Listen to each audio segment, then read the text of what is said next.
Today I am super excited to share with you all what is arguably the best shot of Mayer's Dead & Company pedalboard that we've ever had. It's clear enough where you can actually see the settings on different pedals, as well as it actually confirms a few things that we were speculating when it comes to the pedals and gear John has on the board. So we're going to dive right on into it here, and first off I got to give a massive shout out to Tyler from the John Mayer Gear Lounge. He's the one who captured this screenshot from the second set in City Field on night 2. He captured the screenshot off of the Nugs stream and shared it with everyone. So Tyler, thank you so much for capturing this just awesome shot of the pedal board.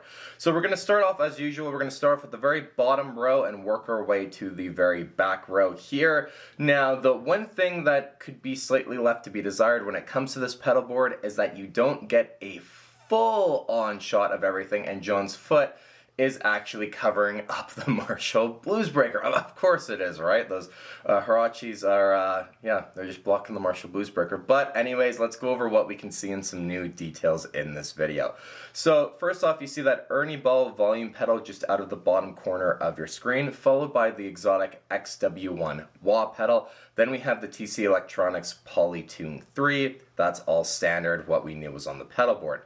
Moving on, we have the Ibanez TS10, and now one thing I wanted to point out with this shot here is if you actually look at John's settings, I actually had to go and grab my TS10 just so I could remember what knobs were what, but the drive to me looks like it's about 7 on the actual marking on the pedal, or about 2 o'clock, 2:30. That's what it looks like to me, which is set a little bit more aggressively than we normally would expect to see from John's TS10. The tone is just past 12 o'clock, kind of 0 on the pedal, which that is just kind of the usual setting that we normally see from John, maybe a little bit closer to 1 o'clock or 1 on the pedal. Then the level is also set fairly aggressively. It's not quite at 3 o'clock from what I can tell here, but it's set almost to 3 o'clock, and that would be about 8 on the actual marking on the pedal, which those settings in terms of drive and level are definitely a bit more aggressive than we normally expect to see from John's TS10. That's one part on the board where we actually got it clear enough to see that I wanted to highlight for you all in this video. Moving on from the Ibanez TS10, we have the exotic Super Clean, and you can see a yellow sticker on it. Unfortunately, the shot isn't clear enough to see what the sticker actually says or have any idea as to what it means on the pedal. Next up, we have what we thought was the JHS box of a later. However, the shot is clear enough, which is actually the very first time we get a remotely clear shot of this pedal, where we can see that it says box it later. Now, essentially, our theory is that this is based upon a dumbelator in a pedal format. Kind of a really cool thing that Josh Scott built a one-off for John for. Then we move on to the JHS Prestige, which also appears to have the same yellow sticker on it that the exotic Super Clean does. Not 100% sure if that indicates anything in terms of two kind of clean boosts having the marking on it, but then on the second row the Keeley Katana doesn't have it, so not exactly sure what that means at this time. If you have any theories, let me know in the comments down below. Up next on the board, I'm very excited to say that the Marshall Bluesbreaker Mark I, or Mark I reissue, is still on John's pedal board after a handful of shows, indicating that he is really enjoying the pedal, or else he would have ditched it immediately if he just didn't like the sound after 1 or 2 shows. Sadly, as I mentioned at the beginning of the video, John's Huarache Nike sneaker is covering up the actual writing of the Marshall Bluesbreaker, but we know it's a Bluesbreaker because the only old school big box Marshall pedal that has 3 knobs and blue on it is the Bluesbreaker. It just is what this pedal is. The only thing is we can't tell if it's a Mark I or Mark I reissue, and that's probably going to be the biggest struggle when it comes to this pedal on John's rig if it appears on future boards going forward, because aesthetically they are 100% identical. It's funny though, because I am a sneakerhead and I always kind of pay attention to what John is bringing out because he has really good taste in sneakers as well. And just ironic that, of course, oh yeah, nice shot of the shoe, but that's not really what we care about at this moment. The very last pedal that's on the bottom row, I guess technically off to the side of the pedal board, is a Moog EP3 Expression pedal.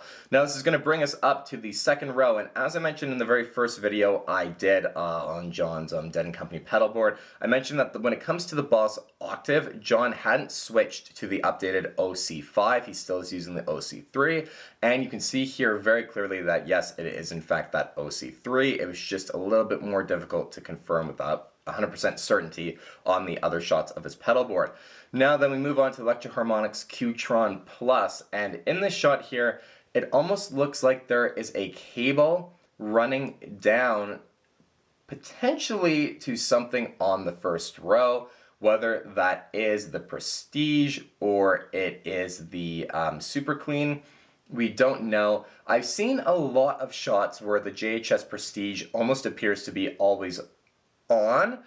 That could be an indicator that John has it just in the effects loop of the Qtron Plus running on all the time to give some extra boost. It's something we've seen him do in the past with the Keeley Katana. However, he would step on the Katana when he wanted to add some extra boost to the Qtron circuit in the effects loop. But just keep in mind that that is a possibility that we are seeing, and something I kind of theorize could be going on. Moving on, we have the Way Huge Aquapus Mark II, which we knew that was on his pedal board, and a Keeley Katana version 1. Of course, again, another Mayer staple. Then the very last pedal on the board is John's Klon Centaur. Of course, it's just in a black enclosure, painted black with markings on it. But that's all that that pedal is.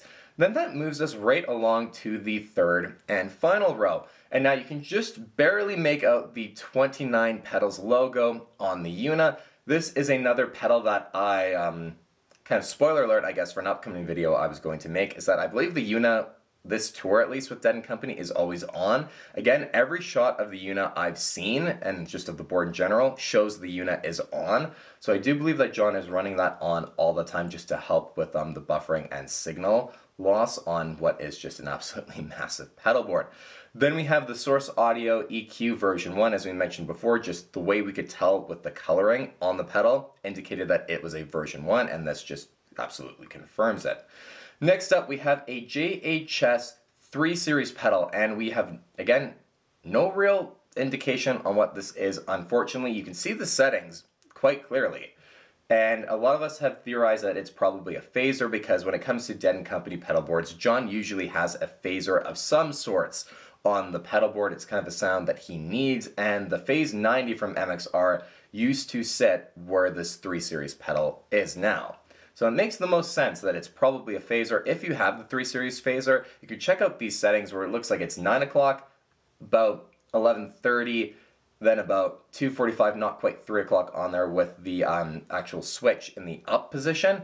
Give that a shot and let us know in the comments down below if you have one of these, what it sounds like, and if it sounds like any of the phase sounds that we can kind of hear during some live footage of Dead & Company. Up next, we have John's blacked out Boss CE2, followed by a really cool pedal in addition to his pedal board, being the JHS Artificial Blonde Madison Cunningham Signature Vibrato pedal. You can just barely make out John's settings on this pedal too, and so if you have one of these, give them a shot and see what they're like. But it's kind of like the little modulation section there, which makes, again, sense. Phase, chorus, and then vibrato all in a row there, and probably just all one after the other, you'd think, in terms of the signal chain on there.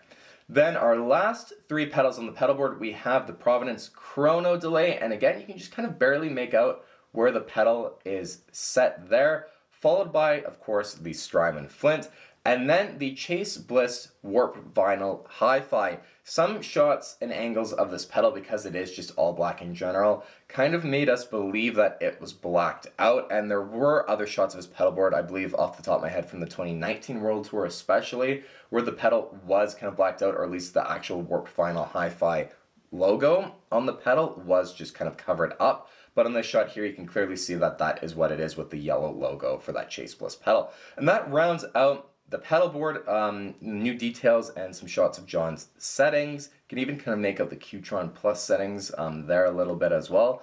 So just some stuff for you guys to give a shot out and try, and I thought this was worth an update to actually highlight how awesome of a shot this is. And again, just a few different details when it comes to the pedalboard that without as clear of a shot as we got, we just wouldn't know. So again, massive shout out to Tyler from the John Mayer Gear Lounge group on Facebook for actually posting this screenshot of the pedalboard. If you haven't joined the John Mayer Gear Lounge group on Facebook, it's essentially just a massive forum that a bunch of us are in just to discuss John Mayer's gear, share tones, ask for advice on pedal settings, amp choices, all that kind of stuff. So if that's anything you'd be interested in, please join that group. It's a lot of fun, and there's a lot of great people, and people have done meetups and stuff like that from the group, which is just really awesome to see Mayer fans connect in that way.